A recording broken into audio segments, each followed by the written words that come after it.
नमस्कार, मुद्दा देख रहे हैं आप। मैं हूं आपके साथ नेहा दुबे। ऑपरेशन सिंदूर के बाद सेना ने कई मौकों पर कहा है कि देश को पाकिस्तान से नहीं, चीन से ज्यादा सतर्क रहने की जरूरत है। अब इसी कड़ी में विदेश मामलों की संसदीय समिति ने अपनी तरफ से 130 पन्नों की रिपोर्ट जारी की है, एक बड़ी चेतावनी दी है और जोर देकर कहा है कि हिंद महासागर में चीन की सक्रियता बढ़ती जा रही है। इससे भारत की राष्ट्रीय सुरक्षा के लिए खतरा बढ़ जाता है। समिति ने रिपोर्ट जारी कर 3 चुनौतियों पर जोर दिया कि भू राजनीतिक चुनौती, समुद्री सुरक्षा के खतरे और बुनियादी ढांचे की कमी।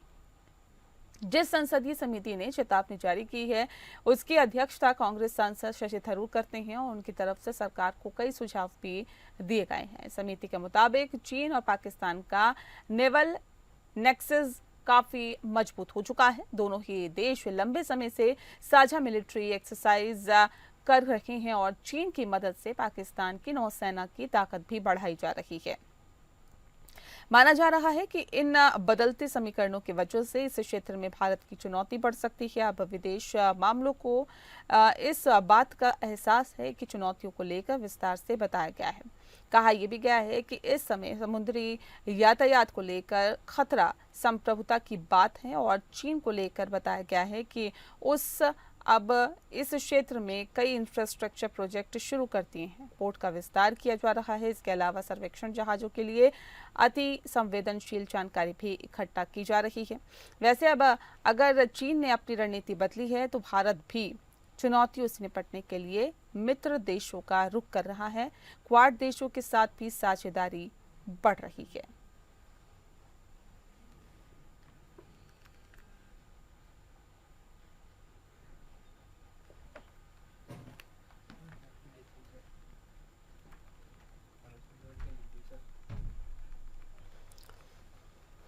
तो बता दें आपको कि ऑपरेशन सिंदूर के बाद अब सेना ने कई मौकों पर कहा है कि देश को पाकिस्तान नहीं, चीन से ज़्यादा सतर्क रहने की ज़रूरत है।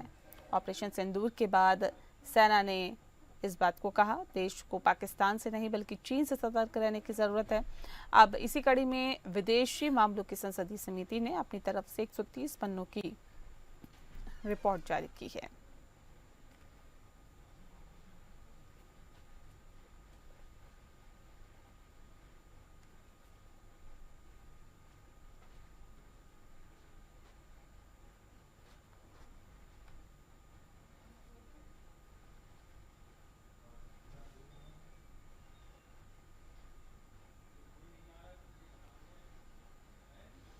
बता दें आपको कि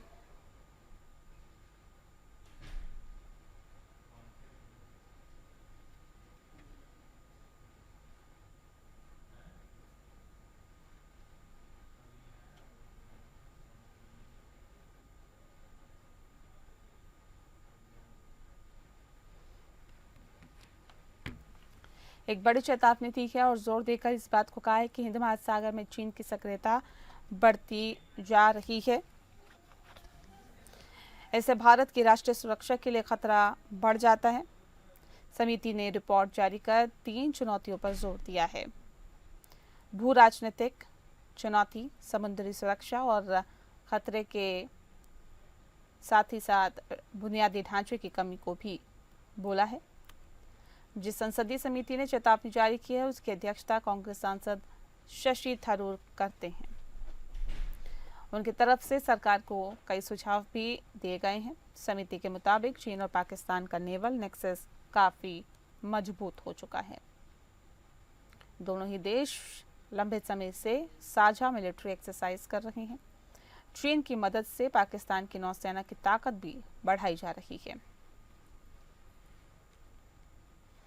माना यह भी जा रहा है कि इन बदलते समीकरणों की वजह से इस क्षेत्र में भारत की चुनौती बढ़ सकती है।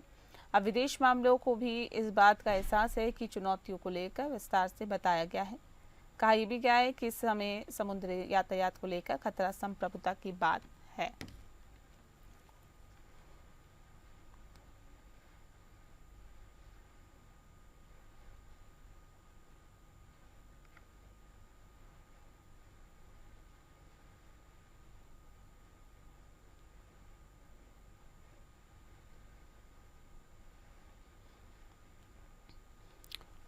और इस विषय पर तफसील से चर्चा करेंगे। खास मेहमान हमारे साथ मौजूद हैं, उनसे आपका परिचय करा देते हैं। इस वक्त हमारे साथ कर्नल दिनेश शर्मा जी हैं, जो कि रक्षा विशेषज्ञ हैं। बहुत बहुत स्वागत है आपका। और हमारे साथ मेजर जनरल नीलेंद्र सिंह जी हैं, जो कि रक्षा विशेषज्ञ हैं। नीलेंद्र जी, आपका भी बहुत स्वागत है। इस खास कार्यक्रम की शुरुआत दिनेश जी आपके साथ ही करते हैं।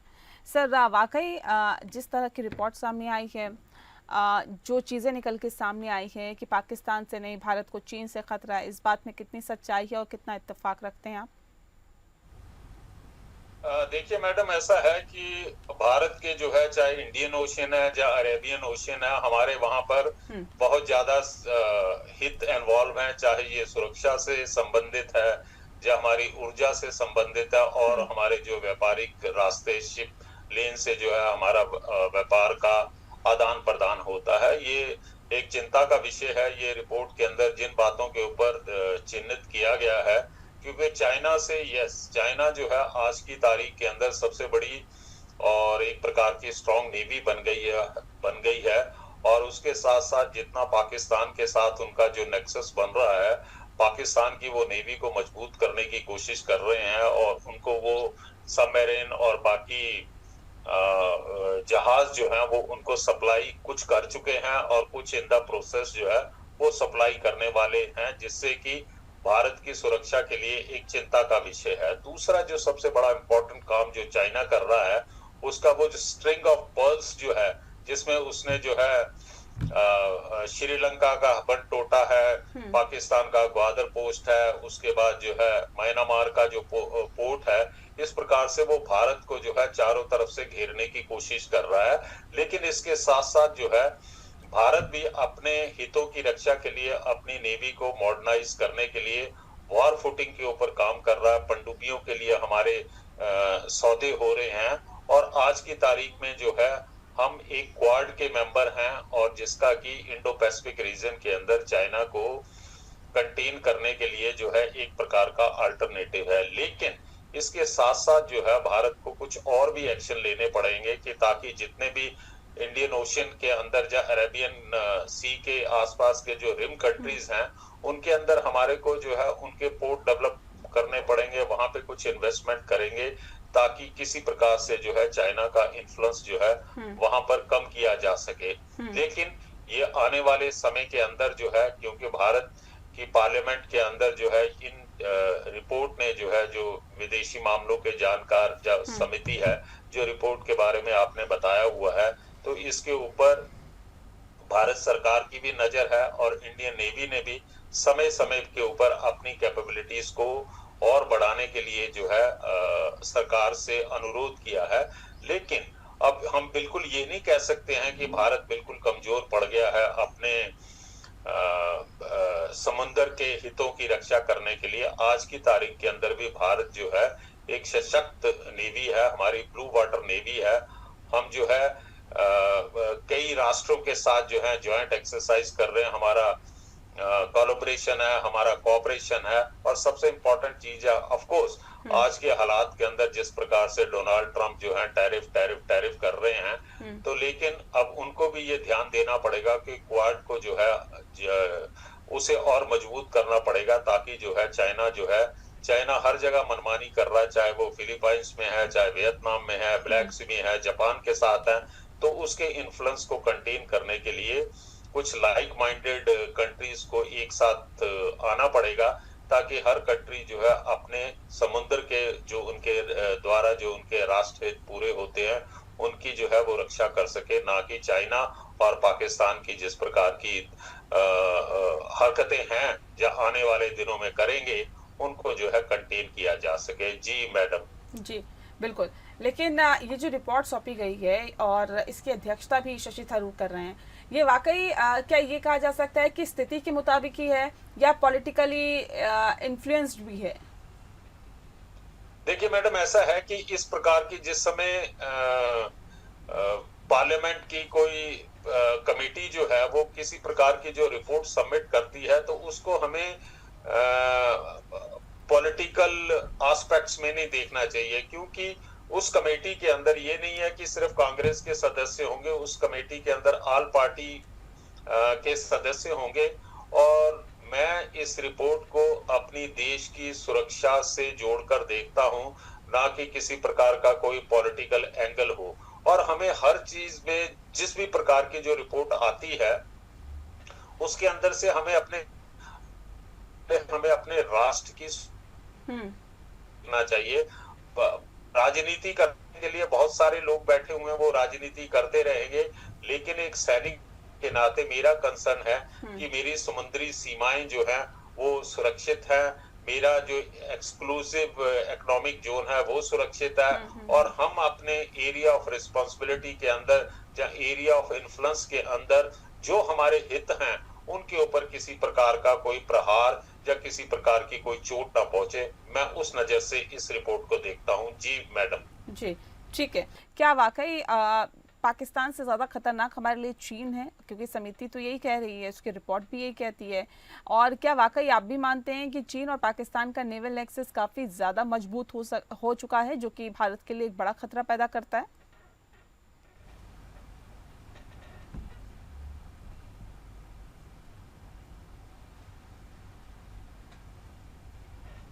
चलिए, लगता है आवाज़ वहाँ तक नहीं पहुँच पा रही है। एक बार फिर से हम संपर्क साधने की कोशिश करेंगे। अ, दिनेश जी लगातार हमारे साथ जुड़े हुए हैं। दिनेश जी, क्या वाकई ये एक शैतानी जोड़ी है जिसमें आगे भले ही फ्रंट पर पाकिस्तान हो, लेकिन चीन का पूरी तरह से बैक सपोर्ट रहता है? और ये तो हमने ऑपरेशन सिंदूर के दौरान भी देखा कि पाकिस्तान को इंफॉर्मेशन देने के लिए उनकी सैटेलाइट, चीन के सैटेलाइट का यूज़ किया जा रहा था, तमाम हथियारों का इस्तेमाल चीन के किया जा रहा था भारत से लड़ने के लिए। तो पूरा सपोर्ट यहाँ पर चीन की तरफ से किया जा रहा था ताकि भारत से मुकाबला किया जा सके। तो ऐसे में अब इस जोड़ी से कितना हमें सतर्क रहने की ज़रूरत है, और किस तरह से ये प्रभावित हमें कर सकती है, इफेक्ट कर सकती है? देखिए मैडम, ऐसा है जो आपने सवाल किया कि चाइना का रोल जो है, देखिए चाइना की हमेशा ये पॉलिसी रही है कि वो कभी भी फ्रंट फुट के ऊपर आकर कभी भी वो जो है वो ना तो लड़ाई करता है और ना किसी प्रकार की कोई हरकत करता है। वो हमेशा जो है बैक से जो है अपने सपोर्टर को उनके अगेंस्ट खड़ा करता है, जो कि उनके कंपिटिटर हैं या उनके एडवर्सरीज हैं, जैसा आपने ऑपरेशन सिंदूर के बारे में डिटेल में बता दिया हुआ। आज की तारीख के अंदर भारत और चाइना के संबंध खट्टे मीठे हैं। व्यापार हमारा हो रहा, लेकिन हमारे साथ जो है बॉर्डर इश्यूज हैं और कई रिलेटेड इशू हैं, और चाइना को भी पता है कि भारत के साथ जो है डायरेक्ट फुल फ्लैज जो है वो युद्ध नहीं किया जा सकता, लेकिन भारत को कंटेन करना बहुत जरूरी है। तो उसने उसके लिए एक प्रकार से पाकिस्तान को एक प्रकार से उसने मोहरा बना रखा है। और आज की तारीख के अंदर चाहे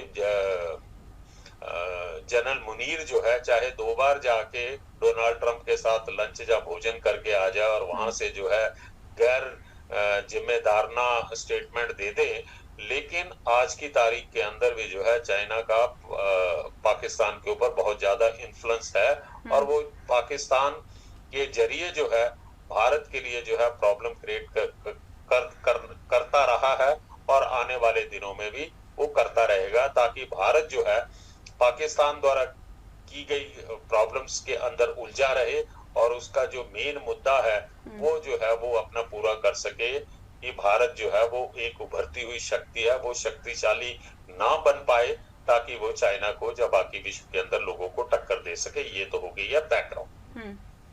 अभी क्या है कि चाइना ने तकरीबन मोरलेस जो है पाकिस्तान के ऊपर एक प्रकार से अधिकार जमा लिया, वो चाहे वो सीपीसी है, जहाँ ग्वादर पोर्ट है, या कराची के अंदर उन्होंने कुछ जमीन ले ली है, या कराची के अंदर कुछ उनको अकोमोडेशन प्रोवाइड की गई है, जिनके अंदर उनके सैनिक और बाकी खुफिया तंत्र को रहने के लिए जो है जगह दी गई है। तो मोरलेस जो है चाइना जो है पाकिस्तान के ऊपर फिजिकली एंड साइकोलॉजिकली जो है वो कंट्रोल कर रहा है। लेकिन पाकिस्तान जो है वो बहुत एक चालाक किस्म का आदमी है। वो तो अमेरिका जैसे कंट्री को भी जो है अपने चगुल में फंसाने में कामयाब हो गया। उसने डोनाल्ड ट्रंप की बड़ी वाहवाह की, उसका नाम जो है नोबेल पीस प्राइज के लिए रिकमेंड कर दिया। लेकिन पाकिस्तान को भी ये अब एक प्रकार से महसूस हो चुका है कि चाइना जो है आने वाले दिनों में उसके लिए एक प्रॉब्लमेटिक फ्रेंड हो जाएगा, क्योंकि चाइना ने ऑलरेडी जो है बीएलए के साथ जो है गवर्नमेंट को बाईपास करने के बाद डायरेक्टली उनके साथ जो है कुछ बातचीत शुरू कर दी है, ताकि बीएलए के लोग जो हैं वो चाइनीज इंजीनियर्स और चाइनीज के ऊपर किसी प्रकार का हमला ना करें। ये तो एक प्रकार से पृष्ठभूमि है। अब चाइना जो है, चाइना पाकिस्तान को उकसाएगा कि जो हमारे शिप लेन है, जो हमारे जिस रूट से हमारा एनर्जी आती है, जहाँ हमारा व्यापार होता, उन इलाके के अंदर ये अपने वॉरशिप के द्वारा किसी प्रकार की गड़बड़ करे, जिसके लिए कि भारत जो है पूरी तरह से तैयार है। पाकिस्तान डायरेक्टली जो है हमारे साथ नेवी को ओवर पावर नहीं कर सकता, क्योंकि आज की तारीख में कितने हैं उसके पास जहाज, तकरीबन होंगे 50 के आसपास जहाज है। 50 क्या पूरे फ्लीट के अंदर आप वो भी देख लीजिए, वो जो उसकी सबमरीन है वो कहता जी मेरे पास 8 है, उसमें से चालू हालत में कितनी है, 6 की तो बैटरी नहीं मिल रही है, जो कि ग्रीस ने देने से मना कर दिया है। तो उसकी ओवरऑल जो है नेवी की जो फाइटिंग फोर्स है वो इतनी ज्यादा नहीं है कि वो अब जो है इस समय भारत के साथ डायरेक्ट कन्फ्रंटेशन कर सके। पर आने वाले दिनों के अंदर जिस प्रकार से पाकिस्तान और चाइना के बीच में इनका जो एग्रीमेंट हो रखे हैं कि पनडुब्बी चाइना इनको सप्लाई करेगा, बाकी जो फ्रिगेट वगैरह सप्लाई करेंगे, तो वो आने वाले दिनों में हो सकता है कि उनका जो सपना हो जाएगा। लेकिन मैडम जो इम्पोर्टेंट चीज जो आ जाती है कि समुद्र के अंदर जो है आपकी नेवी अगर स्ट्रांग है, तो आप सिर्फ नेवी के स्ट्रांग होने से ही आपका समुद्र के में जो है वर्चस्व नहीं बनता है। इसके साथ साथ जो है आपको जो है सी डिप्लोमेसी भी करनी पड़ेगी, अपने मित्र राष्ट्रों के साथ जो है संबंध जोड़ने पड़ेंगे, उनका सहयोग लेना पड़ेगा, आपको वहां पर डेवलपमेंट करनी पड़ेगी। जहां जहां आपके इंटरेस्ट है, नेशनल इंटरेस्ट है, जहाँ स्ट्रेटेजिक प्लेसेस है, वहां पर आपको जो है पोर्ट जो है उन कंट्रीज के अंदर उनके पोर्ट को डेवलप करना पड़ेगा, ताकि वो देश की जो है नेवी भी समय आने के साथ आपके साथ सहयोग कर सके। उदाहरण के लिए जैसे अभी जो है जापान के साथ हो गया, चाहे फिलीपींस है, चाहे वियतनाम है, जहाँ बाकी जो है साउथ ईस्ट एशियन कंट्रीज के साथ चाइना के जो है संबंध बहुत बिगड़े हुए हैं, क्योंकि चाइना जो है अपनी विस्तारवादी नीति से, चाहे साउथ चाइना सी है, या बाकी इलाके के अंदर जो है, चाहे फिलीपाइंस है, चाहे इंडोनेशिया है, उनके मछुआरों को आने नहीं देता, बल्कि उनकी नाव के ऊपर जो है हमला करता है, जहां उनको वहां से भगा देता है। तो इस प्रकार के कंट्रीज के अंदर ये मेरा मानना है कि भारत सरकार का ध्यान उस तरफ होगा, और भारत सरकार अपने लेवल के ऊपर जो है इस तरफ पूरा का पूरा ध्यान लगाया होगा और काम भी कर रहे होंगे। लेकिन मैं एक इस देश का नागरिक होने के नाते मैं ये समझता हूं कि भारत को जो कंट्रीज जो चाइना के अगेंस्ट है उनके साथ जो है ज्यादा कोऑपरेशन करना चाहिए, और उनकी नेवी को भी डेवलप करने के अंदर हमारा योगदान होना चाहिए, ताकि ओवरऑल एक पोटेंट फोर्स जो है नेवी फोर्स बन जाती है, जो कि चाइना की विस्तारवादी नीति को जो है चेक किया जा सके। एंड लास्ट पॉइंट जो है मैडम, कि अभी हमें भी जो है इंडियन नेवी को जो भी जो है अपना एग्रेसिव पोस्चर में आना पड़ेगा। देखिए समय समय पर ये खबरें आती रही हैं, चाहे वो श्रीलंका का हरवन टोटा पोर्ट है, वहां पर जो है चाइना के जो स्पाइंग शिप होते हैं वो आ जाते हैं, वो भारत की नेवी की गतिविधियों के ऊपर नजर रखते हैं। उनकी पनडुब्बीज जो हैं, कई बार मीडिया रिपोर्ट्स आई हैं कि उनकी बे ऑफ बंगाल के अंदर आके उनकी पनडुब्बियों को नोटिस किया गया। तो जब वो हमारे ऊपर जो है हर प्रकार की नजर रख रहे हैं, तो हमें भी अपना पोस्चर जो है एग्रेसिव फोर्स दिखाना पड़ेगा, और एक प्रकार से बताना पड़ेगा एनफ इज एनफ नाउ, आप अपने पानी के अंदर रहिए, हम अपने पानी के अंदर आ रहे हैं और आपको कोई जरूरत नहीं है। तो इस प्रकार का मैसेजिंग, स्ट्रॉन्ग मैसेजिंग बिल्कुल देने की जरूरत है। बिल्कुल सही बात आप कह रहे हैं दिनेश जी। मैं पीसी थपलियाल जी का करती हूँ, क्योंकि हम कार्यक्रम के आखिरी पड़ाव में हैं। सर संक्षिप्त में बताइएगा, अब क्या और कदम उठाने की जरूरत है चीन और पाकिस्तान की ये जो जोड़ी है उससे भारत को निपटने के लिए? देखो, इस समय प्रयास कर रहा है भारत, क्योंकि हमारा से ऑलरेडी जो रशिया से जो बातें वार्तालाप कर रही है पुतिन से, और पुतिन को जो इन्विटेशन भारत ने दिया है इस सब के पीछे यही रणनीति है कि किस तरह से हम चीन को एक चेकमेट दे सके। लेकिन स्थिति ऐसे आ रही है कि चीन की जो ताकत है, चाहे इकोनॉमिकल क्षेत्र में हो चाहे वो समर फील्ड में हो, दोनों में लगभग आज अमेरिका तक को चुनौती दे रही है। और जो रशिया है वो भी कहीं ना कहीं चाइना के आगे कमजोर पड़ता जा रहा है। और उसका कारण है कि रशिया का 3 साल से लगातार यूक्रेन के साथ जो युद्ध है, उस युद्ध में रशिया को, जो पुतिन को सफलता नहीं मिल रही है, वो इसका कारण है। इसलिए चीन आज यूएसए से, हमारे यूएसए के लिए भी बहुत बड़ी समस्या बनकर उभर आया है। और भारत के लिए तो सबसे बड़ी चुनौती आज चाइना हमको दे रहा है। और हम उस फील्ड में जिस तरह से हमने तमाम अपने पड़ोसियों को, जितने चाहे हमारी श्रीलंका हो, बांग्लादेश हो और जो छोटे छोटे नेपाल हो, इन लोगों को अपने कॉन्फिडेंस में हमें लेना पड़ेगा। अगर हम नहीं लेंगे तो निश्चित रूप से हम पूरे साउथ एशिया में अलग थलग पड़ने की जो स्थिति आ गई है। और अमेरिका जो हमको आंख दिखाने लग गया है, ये हमारे देश के लिए बहुत बिल्कुल, ये वाकई बहुत चिंतनीय है सर। बिल्कुल सही बात आपने कही है और वाकई अब कदम उठाने की जरूरत है और इस जो जोड़ी है उससे भी निपटने की जरूरत है। बहुत शुक्रिया आप दोनों मेहमानों का हमारे साथ इस खास चर्चा में शामिल होने के लिए। मुद्दा में फिलहाल के लिए इतना ही, मुझे दीजिए इजाजत, नमस्कार।